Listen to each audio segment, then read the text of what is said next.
Você nasceu em família rica? Não tive Como foi seu começo?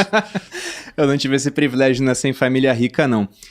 Eu nunca fui pobre, nunca me faltou nada, mas também nunca sobrou muita coisa, sendo bem sincero. Porque o meu pai, ele é oficial do exército também, e quando eu era pequeno, uma das primeiras recordações que eu tenho com o real é que eu tava enchendo o saco do meu pai em um churrasco, ele pegou e me deu R$10 em 94. E eu fui na padaria com R$10 com os meus amigos, eu quase comprei parte do capital social da padaria, né? Porque era muito dinheiro na época. Mas o meu pai, em 94, ele ganhava muito bem para a realidade nacional e ele ficou 8 anos sem aumento durante o período do Fernando Henrique. Foi assim que o Plano Real deu certo, ele segurou bastante os gastos públicos, né? Então, meu pai, ele teve muita dívida. A minha mãe, ela é uma pessoa que ela era muito descontrolada com dinheiro. Então, não sei se eles conversavam sobre isso ou não, mas no final do casamento deles, eles se separaram quando eu tinha mais ou menos uns 10 anos. Meu pai tinha bastante dívida e minha mãe não sabia lidar com dinheiro. Se separaram, ela começou a ter o dinheiro dela, a gente se mudou para o Rio de Janeiro, mas nunca foi uma pessoa que foi um exemplo de conduta na parte financeira. Então, eu muito mais me interessei pelas finanças para não passar pelos perrengues que eu vi os meus pais passando do que porque eu tive um exemplo bom nesse aspecto. E eu sempre quis ser rico desde que eu me entendo por gente. A minha avó, até um outro dia ela falou comigo, você lembra que lá em 90 e não sei quanto, ela não lembrava o ano, mas quando ela falou o detalhe eu lembrava, que foi quando acabou aquela paridade que havia entre dólar e real, né? Que do nada o dólar foi para R$2 praticamente. Ela falou que eu ficava pegando assim, fazendo conta, falando, quando eu for adulto eu vou ter tantos dólares, vou fazer não sei o que para ter tantos dólares. Ela, mas por que dólar se nossa moeda é o real? Eu falo, porque o real vale menos. Eu tinha visto aquilo no jornal, né, e tava, não, o real vale menos, tem que ser dólar. Porque eu lembro de jogador de basquete que tinha contrato feito em dólar com um time brasileiro, e do nada, né, o dólar dobrou, pô. E eu falei, não, moeda é teve dólar. uma época que era 0,98, 0,98 reais, $1. Eu falei, cara, estamos bem pra caramba. E pra você ver como é que meu pai foi azarado ainda. O meu pai, ele foi pra uma missão de paz em Angola. Ele era capitão na época. E quando você vai pra missão de paz, pô, o Haiti, por exemplo, um monte de amigos meus de turma foram pro Haiti. Você ganha o salário do exército e ganha mais um salário em dólar, né, que vem dessa participação ali junto à ONU. Então é muito dinheiro com o dólar a 3, a 4 reais. Meu pai, quando foi para Angola, que era uma missão muito pior da que a do Haiti, porque era muito mais distante, uma realidade onde o país havia acabado de passar por uma guerra civil, ele ia como observador militar, para ver se não ia ter mais conflito, e numa época onde havia 2 minas terrestres, 2 explosivos para cada habitante de Angola. Caramba! O que significa que se um cara pisasse numa mina, ele tinha uma chance estatística de pisar em outra ainda, se ele escapasse vivo. E quando ele foi, quanto que tava essa relação dólar-real? Tava baixo. Tava 96 centavos, 97. Então ele pegou um período onde não tinha esse prêmio, né? Que o dólar depois veio a conquistar. Você sempre teve essa consciência de que o fato de seus pais não terem lidado tão bem com o dinheiro foi a energia para você querer se tornar rico, querer estudar esse assunto? Você sempre teve essa consciência? Sempre tive. Nesse ponto, sim. E não é porque, nossa, faltou alguma coisa em casa. Não, nunca deixaram faltar nada na minha casa. Eu tive uma ótima educação. Se eu não tivesse tido uma educação tão boa, provavelmente não estaria aqui. Só que não sobrava, pô. Quando eu era adolescente ali, com 16, 17 anos, se eu quisesse levar uma menina no cinema, eu não tinha o meu dinheiro, não ganhava uma mesada. Eu tinha que pedir pros meus pais e também não tinha muito dinheiro pra isso, não. Até um dos motivos pelos quais eu escolhi ir pro exército foi isso. Porque assim que você entra no exército, você passa a ter uma remuneração, um soldo. É pouquíssima coisa, né? Na minha época, hoje eu não sei quanto é que tá, porque vai tendo reajustes por conta da inflação. Mas lá em 2006 era R$400. Só que eram os meus R$400. R$400 era o salário? Isso. Como aluno, né? Na SpaceX, que fica lá em Campinas, e depois você vai automaticamente pra AMAN.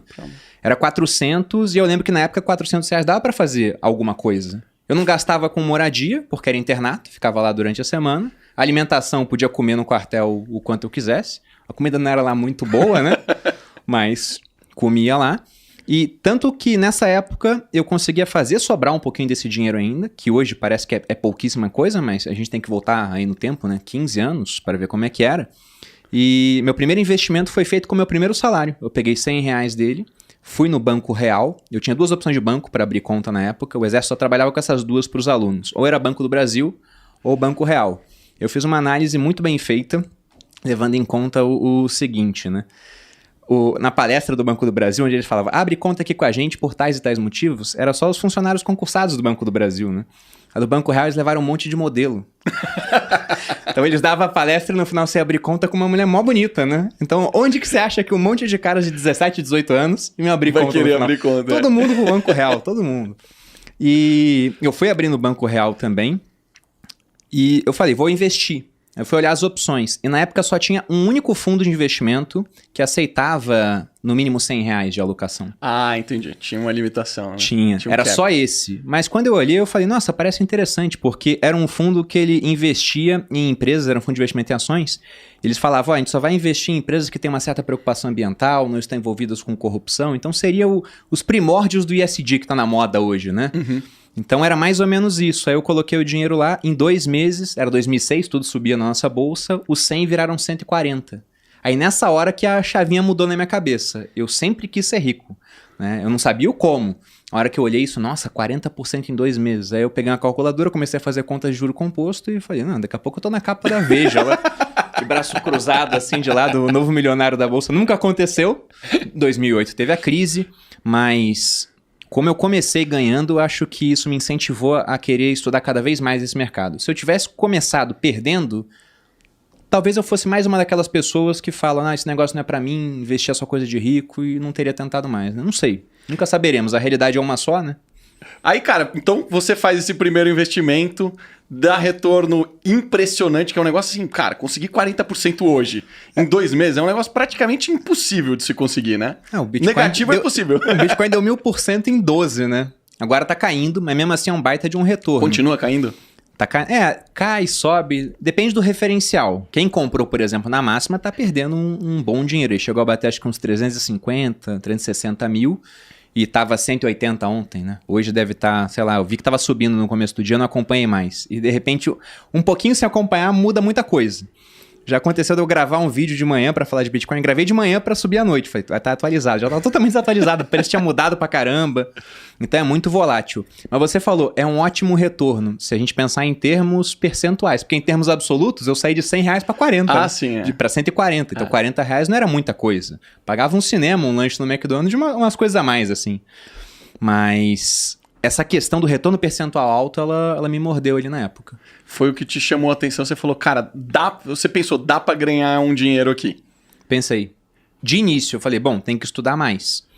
E minha primeira compra direta de ações foi pouco tempo depois, porque eu pensei assim, tem o fundo, só que o fundo tem uma taxa de administração.